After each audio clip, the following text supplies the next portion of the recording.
Axolote. O axolote, de nome científico Ambystoma mexicanum, é a salamandra que virou fenômeno de internet e personagem de Minecraft. Mas o motivo real da fama deveria ser outro. É o campeão mundial de regeneração entre os vertebrados. Nativo dos lagos de Xochimilco, na Cidade do México, foi descrito cientificamente em 1798 e batizado em homenagem a Xolotl, deus asteca da transformação. O axolote regenera patas inteiras, cauda, medula espinhal e até partes do coração e do cérebro, tudo sem formar cicatriz, usando um aglomerado de células chamado blastema que reconstrói o tecido do zero. O mito que precisa cair aqui: o axolote não é peixe. É uma salamandra presa num estado larval permanente, um fenômeno chamado neotenia. Ele nunca completa a metamorfose sozinho na natureza. Na natureza, aliás, está criticamente ameaçado de extinção. Restam poucos milhares em Xochimilco. Em laboratório e como pet, são milhões espalhados pelo mundo. Se um braço humano decepado voltasse a crescer inteiro, sem cicatriz, em poucas semanas seria a maior revolução da medicina. É exatamente isso que laboratórios ao redor do mundo tentam decifrar estudando o axolote. Uma salamandra de aquário guardando o mapa da cura. Cervo.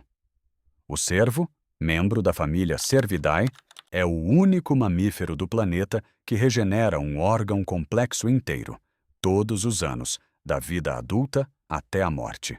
A galhada, feita de osso, cartilagem, pele, nervos e vasos sanguíneos, cresce coberta por uma pele aveludada chamada veludo, e em algumas espécies avança até 2 centímetros por dia, um dos ritmos de crescimento de tecido mais rápidos já registrados em vertebrados. No fim da temporada de reprodução, a queda hormonal de testosterona corta o suprimento de sangue, o veludo seca e cai, e os chifres se desprendem, só para o ciclo recomeçar do zero na primavera seguinte.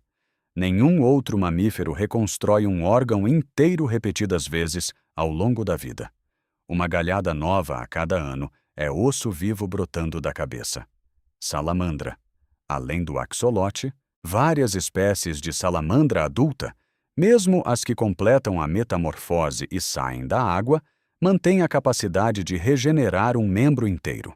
Osso, músculo, nervo, vaso sanguíneo e pele, todos reconectados na proporção certa. Notophthalmus viridescens, o tritão oriental norte-americano, é capaz de regenerar até partes da lente do próprio olho, repetidas vezes, ao longo de toda a vida adulta. Isso contraria a lógica esperada.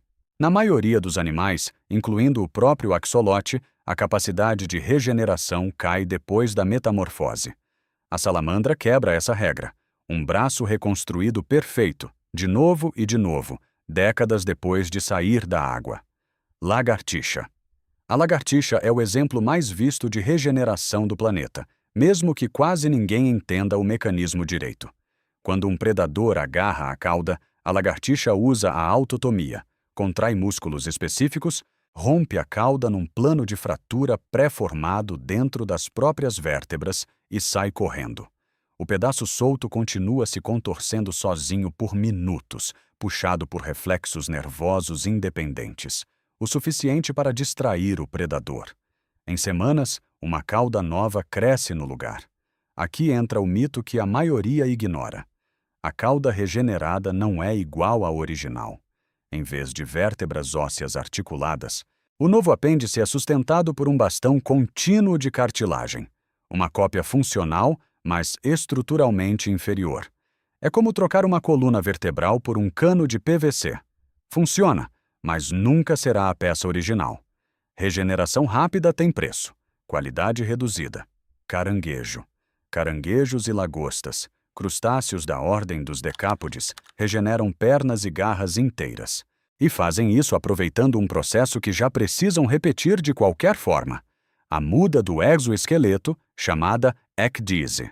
Se uma garra é perdida numa briga territorial ou num ataque de predador, o animal a solta por autotomia no mesmo tipo de plano de fratura da lagartixa e a nova estrutura cresce dobrada dentro do corpo, esperando a próxima muda para se expandir. Pode levar 2 ou 3 mudas até a garra recuperar o tamanho original. Trocar de roupa e sair com o braço reconstruído embutido, nenhuma oficina humana de próteses opera nesse nível de integração biológica. Peixe-zebra.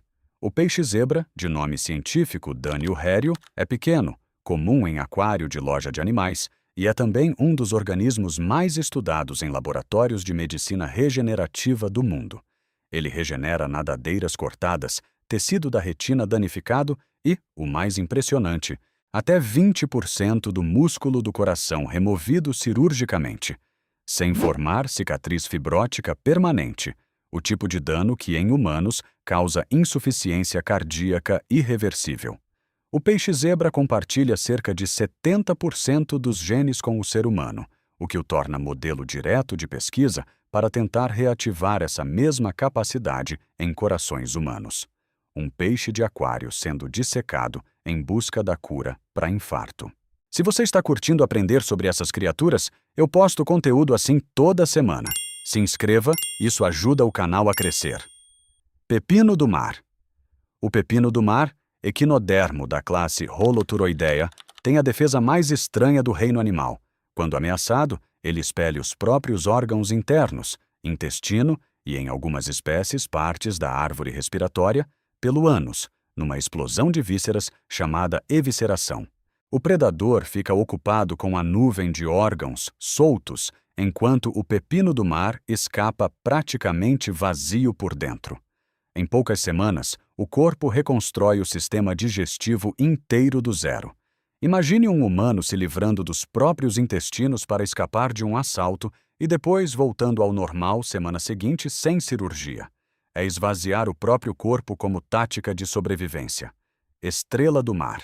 A estrela do mar regenera braços perdidos rotineiramente e, em algumas espécies, como as do gênero Lynchia, um único braço destacado consegue reconstruir um animal inteiro, mas só se levar junto um pedaço do disco central, onde ficam os órgãos vitais. E é aqui que mora um mito histórico documentado. Pescadores de ostra do século XIX, irritados com estrelas do mar comendo o estoque, pegavam os animais capturados nas redes, cortavam em pedaços e jogavam de volta ao mar mortos. Ou pelo menos era essa a intenção. Cada pedaço com fragmento do disco central virou uma estrela nova. Em vez de exterminar a praga, os pescadores estavam multiplicando ela. Tentativa de extermínio virou fábrica acidental de estrelas do mar. Planária. A planária é um verme achatado de água doce, do filo dos platelmintos. Raramente maior que 2 centímetros, e é o organismo que mais impressionou os primeiros cientistas da regeneração. No fim do século XIX, o biólogo americano Thomas Hunt Morgan cortou planárias em até 279 pedaços, e cada fragmento, mesmo os menores, regenerou um verme completo, com cérebro, olhos e sistema nervoso novos, em cerca de 1 a 2 semanas. O segredo são os neoblastos, células-tronco espalhadas por todo o corpo do animal, prontas para reconstruir qualquer órgão perdido, incluindo o cérebro. Cortar um humano ao meio produz uma tragédia. Cortar uma planária ao meio produz 2 vermes vivos e funcionais. Hidra.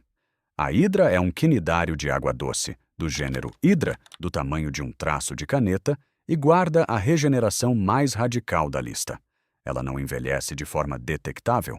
Descrita pela primeira vez em experimentos do naturalista suíço Abraham Tremblay, na Holanda, na década de 1740, que cortou o animal em pedaços e viu cada parte virar uma hidra nova e até virou o bicho do avesso sem matá-lo. A hidra renova continuamente todas as suas células a partir de uma população permanente de células-tronco, num processo tão constante que pesquisadores classificam sua senescência como negligenciável.